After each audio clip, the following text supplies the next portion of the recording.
Hi, it's me again with Corel tips and tricks. In this video, I'm going to show you the difference between the interactive fill tool and the transparency tool. I just recently started using the transparency tool more. So I'm going to take this and my smart fill tool and fill in this blank spot with black. I've got some lines here that I'm going to move down in just a second, but I'm going to take my interactive fill tool and I'm going to swipe across it and I get that white. Now this one, I'm going to select it, but then I'm going to get the transparency tool and I'm going to start way out here.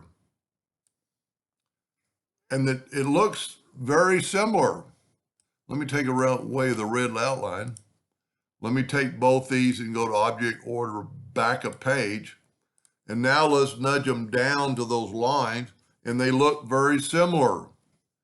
With the exception, if you were going to print this on like a yellow shirt and go up to Object Order, Backup Page, you can see that the interactive fill tool has actually put a white where this other one is no color.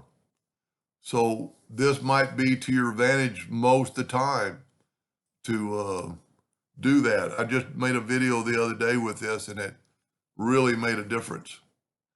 And to me, it's almost more of a, well, I could have maybe moved this where it's kind of more subtle, going from black to white, or black to nothing.